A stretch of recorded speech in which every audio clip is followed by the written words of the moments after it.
Preparation कर रही हो ना, एग्जाम के लिए प्रिपेयर कर रही हो ना, बहुत सारी मेहनत की होगी, लेकिन अगर आप ये वीडियो देख के जाओगे तो यकीनन आप 30 से 50 मार्क्स अपने बचा सकते हो। ये गलती आप अगर ना करो तो यहाँ पे आप देख रहे हो मेरे बैक स्क्रीन में कि वर्सेस है यहाँ पे। इसका मतलब क्या है, ये हम आगे वीडियो में डिस्कस करेंगे। कुछ टिप्स यहाँ पे, 5 टिप्स यहाँ पे हम डिस्कस करेंगे, 5 से 7 टिप्स। तो ये बिल्कुल इंपॉर्टेंट आपके एग्जाम के लिए होने वाले हैं। इससे आपके काफी ज्यादा जो है मार्क्स बच जाएंगे। और अगर आप ये गलतियां ना करो तो आप यकीनन मान लीजिए कि 15 से लेकर 50 मार्क्स तक आप अच्छे से बचा सकते हो, जो भी आप स्टेप अच्छे से यहाँ पे कंप्लीट करोगे। तो यहाँ पे आज हमारा कोई लेक्चर नहीं होने वाला है, बट चाहे आप 10th से लेकर 12th तक किसी भी क्लास के स्टूडेंट हो, आपके लिए वीडियो बिल्कुल इंपॉर्टेंट है। इसका मतलब यह है कि एग्जाम के कुछ हैक्स जो एग्जाम के जब एग्जाम नजदीक होता है उसके लिए आपको ज्यादा इंपॉर्टेंट रहने वाले हैं। तो इस वीडियो को बिल्कुल ध्यान से देख लेना, ये वीडियो बिल्कुल आपके लिए इंपॉर्टेंट होने वाला है। इसमें बहुत ज्यादा काफी इंफॉर्मेशन शेयर होने वाली और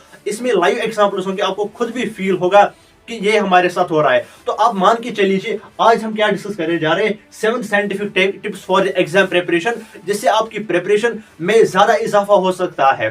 ठीक है, तो पहले जो यहाँ पे मैंने वर्सेस लिया है, आप मान के चलो 2 स्टूडेंट्स है यहाँ पे। फॉर एग्जाम्पल एक का नाम हम लेंगे स्टूडेंट ए, एक का नाम अगर हम यहाँ पे लेंगे स्टूडेंट ए, और यहाँ पे जो स्टूडेंट बी होगा, यानी आप यहाँ पे इमेजिन कर सकते हो ये आप हो और ये आपका फ्रेंड है। मान लीजिए आप दोनों जो है सेम प्रिपरेशन कर रहे हो, उसने भी उतना ही प्रिपेयर किया है और आपने भी उतना ही प्रिपेयर किया है, लेकिन जब हम रिजल्ट देखते हैं और ये आपके साथ मतलब हुआ भी होगा, आपने ये जो है देखा भी होगा कि उसके जो मार्क्स है वो ज्यादा आते हैं एज कंपेयर टू यू। या अगर आप मान के चलोगे कि आपने काफी ज्यादा मेहनत की, यहां से कोई स्टूडेंट ऐसा होता है जो एवरेज स्टूडेंट होता है, लेकिन जब हम लास्ट में एग्जाम में देखते हैं कि सर मैंने तो बहुत सारी मेहनत की थी अपने टाइम पे, क्या गलतियां मैं कर रहा हूं कि इसके और इसके मार्क्स बराबर है। तो जब मैंने for example this is student, इसने पूरा का पूरा पढ़ा था, पूरा का पूरा, यानी इसने रिविजन भी किए थे, टेस्ट भी दिए थे, टेस्ट सीरीज भी सॉल्व किए थे, सभी के सभी इसने सॉल्व किए थे, और ये एक ऐसा स्टूडेंट इसने एवरेज जो मेहनत की थी बस पढ़ के गया था। अब जब हमने इससे पूछा कि आपने इससे एक्स्ट्रा क्या किया ताकि जो आपकी जो परसेंटेज है वो सेम है, क्योंकि अगर हम कॉमन सेंस की बात करेंगे तो इसकी परसेंटेज ज्यादा होनी चाहिए। तो कौन कौन सी गलतियां ये इसने बोला कि जो इसने की थी, यानी आपने जो की थी वही गलतियां आपको रिपीट भी नहीं करनी है जो कि आप करते हो। आपको साथों के साथ यहाँ पे गलतियां हम लेंगे, वो सारी की सारी गलतियां आप रिपीट करते हो अपनी जेके पास एग्जाम में, या आप कोई भी बोर्ड एग्जाम दे रहे हो या कोई भी कॉम्पिटिटिव एग्जाम दे रहे हो आप। तो यहाँ पे अगर हम बात करेंगे कि पहली जो गलती है, जो आप पहली गलती करो, जब हमने बी से पूछा कि ए ने क्या गलती की थी, आपकी जो मार्क्स है वो सेम आए थे जबकि इसने आपसे ज्यादा मेहनत की थी। तो पहली जो गलती यहाँ पे जब इसने बोला कि don't do last minute study, कि बी ने बोला था कि ए ने लास्ट मिनट स्टडी की थी, इसका मतलब यह है कि जब एग्जाम से सुबह, फॉर एग्जाम्पल आपका एग्जाम 12 बजे है, तो सुबह से आप क्या करते हो, सुबह से आप करते हो जो आपने पढ़ा भी नहीं होता है उसको हम बोलते हैं लास्ट आवर स्टडी। जो आपने पढ़ा भी नहीं होता आप वो भी पढ़ते हो। उससे क्या होता है, उससे आपका जो भी आपने पढ़ा हुआ होता है उससे आपका कॉन्फिडेंस लेवल कम हो जाता है और जो भी आपने पढ़ा होता है आप भूल जाते हो। बी ने ये गलती नहीं की थी, इसने क्या किया था, इसने जो है सुबह 2 घंटे पहले ये प्रैक्टिस करने चला गया था, खेलने गया था, क्योंकि इसने पूरा का पूरा प्रिपेयर किया था, जितने भी इसने प्रिपेयर किया था, लेकिन इसने लास्ट मिनट स्टडी नहीं की। जब ये टेस्ट सीरीज भी सॉल्व कर रहा था, पूरा का पूरा जो है सिलेबस इसने कवर किया था, बट इसने जो गलती की थी that was the last minute study. Last में ये फॉर एग्जाम्पल ये बस में जा रहा था एग्जाम देने के लिए या किसी गाड़ी में जा रहा था एग्जाम के लिए, बीच में इसके अपने फ्रेंड्स जो है मिल गए, उन्होंने इससे बोला कि क्या आपने ये टॉपिक पढ़ा, क्या आपने ये टॉपिक पढ़ा, ये क्या करते हैं फिर बुक्स पढ़ने जाते हैं, बुक्स पढ़ने जाते हैं। आपने भी देखा होगा, चाहे आप 12th के स्टूडेंट्स हो, आपने 11th के स्टूडेंट्स को देखा, 10th के या जब हम 10th का एग्जाम दिया होगा तब आपने देखा होगा, काफी सारे स्टूडेंट्स में होते हैं कि लाइन में लगे रहते हैं कि ये क्वेश्चन आएगा, लाइन में लगे रहते फिर भी बुक पढ़ते जा रहे, गाड़ी में होते वहां पे भी कुछ ना कुछ टॉपिक पढ़ती है। वो गलती बिल्कुल भी आपको नहीं करनी। जितना भी पढ़ना है, जितना भी पढ़ सकते हो, अगर आपका 12 बजे एग्जाम है, 9 बजे बुक्स क्लोज करो, उसके बाद बिल्कुल भी कुछ भी नहीं पढ़ना है, कुछ भी मतलब कुछ भी नहीं। अगर आपने ये गलती की, इससे आपका कॉन्फिडेंस लेवल कम हो जाएगा, इससे आपका कॉन्फिडेंस लेवल। उससे क्या होगा, उससे ये गलती होगी कि जो आपने पढ़ा होगा ना वो भी जो है भूल जाएगा, पूरा का पूरा नहीं भूल जाएगा। मैं यहाँ पे नहीं बताऊंगा कि आपकी पूरी मेहनत आएगी, लेकिन ये गलती जरूर करोगे आप कि कहीं ना कहीं पे आप वर्ड्स को जो है भूल जाओगे। इसके बाद जो दूसरी गलती है, that is sleep revision strategy, this is known as SR study. इसका मतलब क्या है, बी ने जब बताया कि मैंने क्या किया था, स्लीप रिवीजन स्ट्रेटजी, यानी इसने क्या किया था, इसने अपनी नींद जो है कंप्लीट की थी। मोस्ट ऑफ द स्टूडेंट क्या करते हैं, फॉर एग्जांपल 15 तारीख को एग्जाम है, 14 तारीख की रात को वो बिल्कुल भी नहीं सोते, यानी अगर उनका कल एग्जाम है, मैं आज रात पूरी रात नहीं सोऊंगा या मैं लेट से सोऊंगा। This is the most important mistake जो आप एग्जाम में कर रहे हो। अपनी नींद अच्छे से करो, जिस दिन एग्जाम होगा अच्छे से करो, इससे आपको क्या होगा, जब भी आप एग्जाम देने जाओगे, जो आपके न्यूरॉन्स होंगे वो क्या करेंगे काम, वो रेस्ट में होंगे, वो साइनॉप्सिस अपनी नहीं करेंगे टाइम पे, जिससे आपका क्या होगा, कुछ वर्ड्स आप भूल पाओगे। ठीक है, आपको काफी सारे, जब आप क्वेश्चन लिखोगे आप लिखोगे अरे यार ये क्वेश्चन ही मिस हो गया। फॉर एग्जांपल आप 5 मार्क्स वाला क्वेश्चन कर रहे हो, आप लिख रहे हो, लेकिन अचानक से आप कोई वर्ड भूल गए, अब आपको याद नहीं आ रहा है, इससे आपके मार्क्स कट जाते। ये किस वजह से होता है, अगर आप एग्जाम की पहली रात पूरी नींद कंप्लीट नहीं करोगे। This is the most important mistake. क्या करना है, आज से ही टाइम बचाओ, लेकिन उस दिन पूरी नींद करना। आप यकीन नहीं करोगे, ये गलती आप जरूर करोगे मेरे बोलने के बाद भी, लेकिन जो स्टूडेंट्स चाहते हैं कि हमें अच्छा स्कोर करना है, हमें गलती नहीं करनी, वो इस स्ट्रेटजी को फॉलो करेंगे। बाकी मैं मान के चलता हूँ फिर भी 90% स्टूडेंट्स जो है ये गलती फिर से करेंगे। इसके बाद जो स्ट्रेटजी नंबर 3 है, एग्जाम प्रेशर इजी और हार्ड। अब आप क्या करते हो, फॉर एग्जाम्पल आपका पेपर चाहे वो इजी हो चाहे वो हार्ड हो, फॉर एग्जाम्पल कोई जो, जब आपने क्वेश्चन पेपर ओपन किया, पहले 3 क्वेश्चन ये हार्ड थे, अब इससे क्या हो गया, जब आप ये आपको फील होगा, जरूर फील होगा, 10 से लेकर 12 तक कोई भी स्टूडेंट होगा, इसको देख रहा होगा, उसको ही फील होगा। जब आप देख रहे हो ना ये क्वेश्चन हार्ड है, फिर जब वो कोई क्वेश्चन लिखते हैं ना जो इजी होता है, उसमें वो क्या करते हैं, वो सोचता है जो पहले वाले 3 क्वेश्चन, अब मुझे ये कौन दिखाएगा, इसको मैं कब करूं, ये क्वेश्चन, ये मार्क्स तो मुझसे छूट गए। इसकी वजह से एक तो वो मार्क्स छूटने हैं जो आपके 3 क्वेश्चन आते नहीं है, और जो आप लिख रहे हो उस टाइम, उससे भी आप जो है उसमें भी आप बहुत सारी गलतियां कर जाओगे। ठीक है, तो क्या करना है, जितना भी आएगा उतना पहले अच्छे से कर लो। ठीक है, उतना पहले अच्छे से कर लो। उन 3, फॉर एग्जाम्पल अगर 3 क्वेश्चन आपको नहीं आते, उन 3 क्वेश्चन की टेंशन नहीं लेनी है। फॉर एग्जाम्पल अब अगर पेपर हार्ड आया, वो सिर्फ आपके लिए नहीं हार्ड आया है, वो सभी स्टूडेंट्स के लिए हार्ड आया है, तो आपको टेंशन लेने की बिल्कुल भी जरूरत नहीं। इससे क्या होगा, जो आपने लास्ट 30 डेज में बाकी सब्जेक्ट्स के लिए प्रिपरेशन की होगी ना, आप अब यही सोचोगे अब नेक्स्ट पेपर होगा वो भी ऐसा ही होगा, वो भी हार्ड होगा, मैं आप मेहनत ही नहीं करूंगा, और आपके माइंड पे जो है एक असर पड़ेगा, एक जो है वो कोने में एक जो है बात रहेगी कि ऐसा कहीं ना कहीं जो पेपर हार्ड आएगा मेरी मेहनत आएगी, लेकिन ऐसा बिल्कुल भी नहीं है।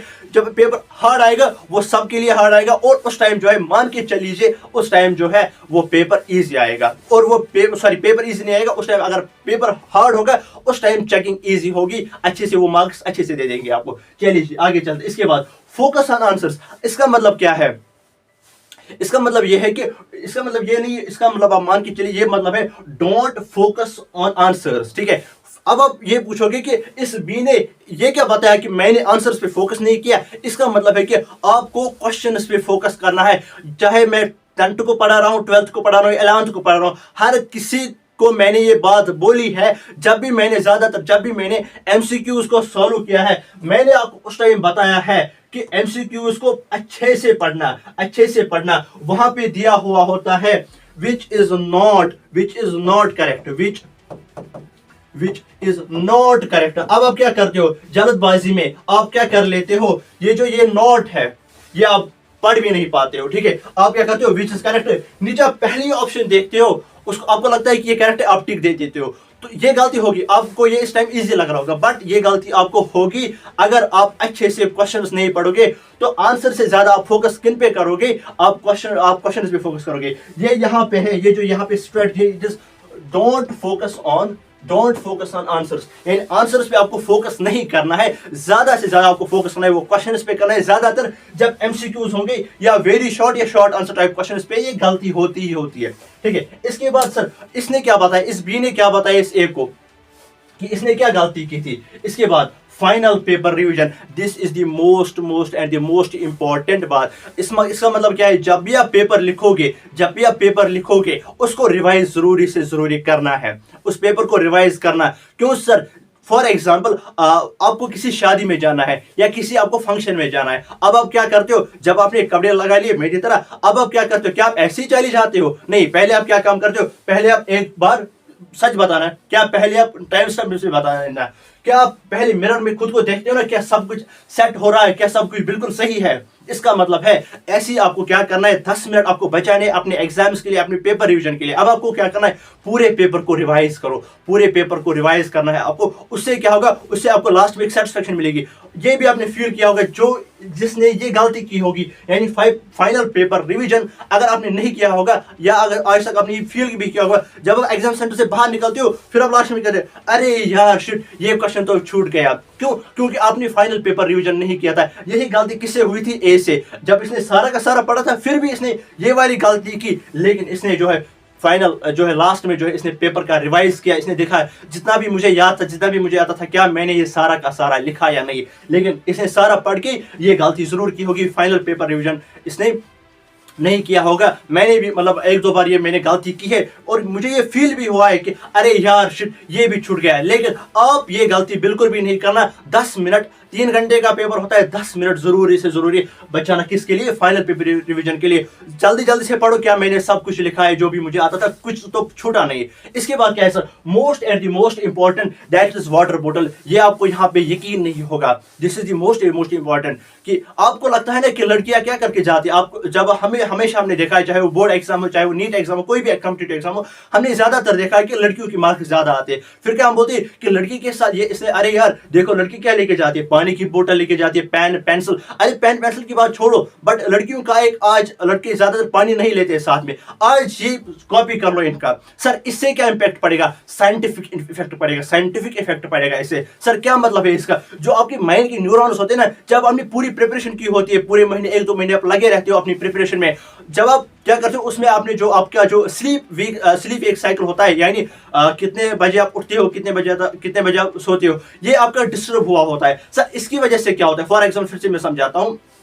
फॉर एग्जाम्पल आप सुबह 6 बजे उठते हो डेली, मतलब अगर आप 7-8 दिनों कंटिन्यूसली 6 बजे उठोगे तो फिर आपको माइंड सेट बन जाएगा कि आप 6 बजे कंटिन्यूसली खुद ब खुद जाग जाओगे। इसको बोलते हैं स्लीप वेक साइकिल, ठीक है। अब इसका मतलब क्या है, जब आप प्रिपरेशन के दौरान आपका स्लीप वेक साइकिल जो है डिस्टर्ब होता है, कभी आप रात के लिए ज्यादा टाइम तक पढ़ते हो, कभी सुबह जल्दी उठते हो, तो आपका स्लीप वेक साइकिल डिस्टर्ब होता है। इसकी वजह से आपकी न्यूरॉन्स पर इंपैक्ट पड़ता है। सर आप इस वाटर बोतल से इसका कनेक्शन क्या है? जब आप कोई पानी पीते हो ना, कभी भी आप पानी पीते हो, तो आपके जो न्यूरॉन्स होते हैं वो वापस साइनेप्सिस करने लगती है, वो अपनी सिग्नल्स वापस लाते हैं।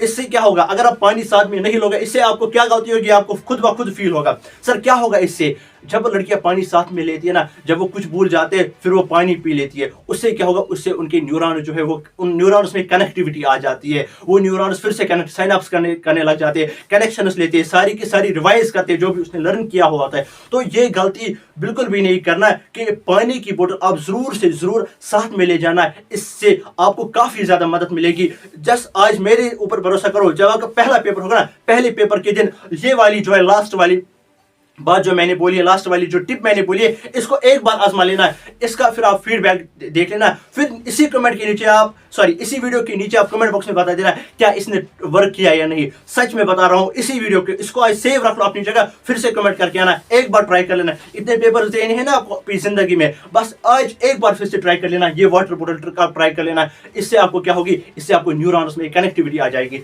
सर इसके बाद थैंक यू सो मच, आज की वीडियो में इतना ही है, और इस वीडियो को अपने फ्रेंड्स के साथ जरूर से जरूर शेयर कर लेना, और जो भी हमारे वीडियो हमारे चैनल पे अपलोड है उनको जरूर से देखना, चाहे वो एमसीक्यूज हो, गैस पेपर्स हो या रिवीजन सीरीज हो। Thank you so much, all the very best.